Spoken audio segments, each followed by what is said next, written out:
why we do it. Tonight, the breaking news as we come on the air. ABC News now confirming the FDA is now expected to authorize booster shots, a third shot for immunocompromised people within 48 hours. Tonight, the new reporting here on how quickly this could happen, that booster for some who have already been vaccinated. And it comes amid a horrific surge in COVID cases across much of the South. We're inside hospitals tonight at a breaking point. The U.S. now averaging more than 110,000 new cases a day. Our team inside one ICU when the alarm sounds.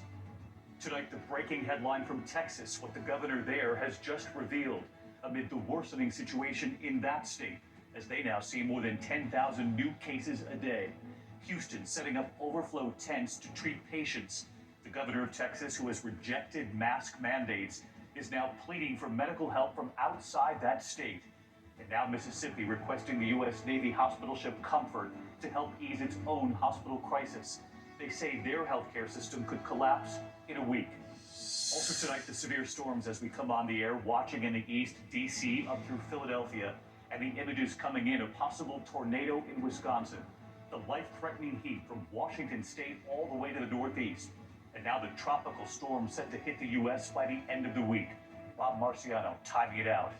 24 hours after New York Governor Andrew Cuomo's bombshell reveal that he will resign, tonight the Lieutenant Governor Kathy Hochul making her first public comments, what she declared, her message to New Yorkers, and what she said when asked about Governor Cuomo.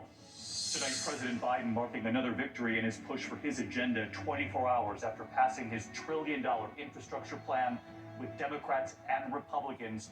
Tonight, the Senate now approving his $3.5 trillion budget resolution. But Democrats only. And will they stay on board with this price tag? Overseas tonight, the worsening situation in Afghanistan. As we come on tonight, Taliban fighters now claiming 9 key cities. And now a U.S. official saying there is concern that Kabul could fall to the Taliban within 90 days. Ian Pannell standing by. Here at Fulton tonight, the 2 high school basketball coaches now charged with murder after a 16-year-old athlete collapses and later dies while practicing in the extreme heat. And who are the new hosts of Jeopardy?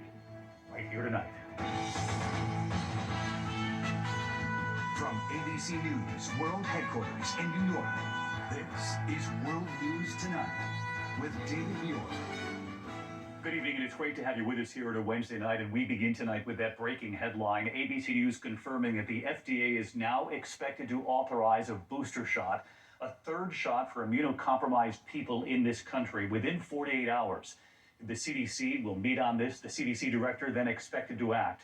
It comes as the U.S. is now averaging more than 110,000 new COVID cases a day, the most since February, of course, fueled by this Delta variant. Hospitals across the South tonight reporting they're at a breaking point. More than 75,000 COVID patients hospitalized nationwide, roughly 9,300 new hospitalizations a day. Tonight, a major hospital in Houston putting up these outdoor tents to treat an overflow of patients. Dozens of hospitals in the state reporting few, if any, ICU beds remaining. And the governor of Texas, who has railed against mask mandates, now pleading for outside help, doctors, nurses, and what the governor has just announced there. Tonight, Mississippi requesting help from the U.S. Navy hospital ship Comfort, the ship that came to New York. They say they now need help, with health officials warning the state's hospital system there could collapse within a week. Tonight, California becoming the first state in the country to require all teachers and staff to be fully vaccinated or get weekly COVID tests. In Tennessee, protesters chasing down healthcare workers who talked about masks in schools, saying they could protect children. The protesters shouting, "We will find you." Tonight, vaccinations are inching up with this newest surge taking hold in this country. Nearly 69% of people 12 and older now receiving at least 1 dose. There is also new guidance tonight involving pregnant women and this virus. We will carefully get to it all for you. And ABC's Victor Kendo leading us off tonight from Florida. Tonight, government officials confirming to ABC News that tomorrow the FDA is expected to authorize a third booster shot for immunocompromised people, including kidney transplant and cancer patients on chemotherapy. A CDC advisory panel will then meet on Friday, with possible action expected from the CDC director soon after. It comes amid a growing emergency across much of the South. Tonight, inside this ICU in Gainesville, Florida, they're overwhelmed. Teams trying to make room for a crush of new COVID cases while trying to keep the patients they already have alive. What does that mean? That's a code. So what's That's a happening now? patient who is unstable right now. It's either no blood pressure or oxygenation is bad or heart rate just went to 0. How often does that happen per day? Almost every day. UF Health Shands Hospital is seeing younger patients getting sicker faster, nearly all unvaccinated. This is the second major surge. This surge is actually much bigger than anything that we have seen before. 38-year-old Ian Woods has been in the hospital with COVID for more than a week and says he was waiting to get vaccinated. Any message you might have to people who, like you, were on the fence about getting the vaccine? I would say don't be afraid to get it. Just go ahead and get it. It's worth it.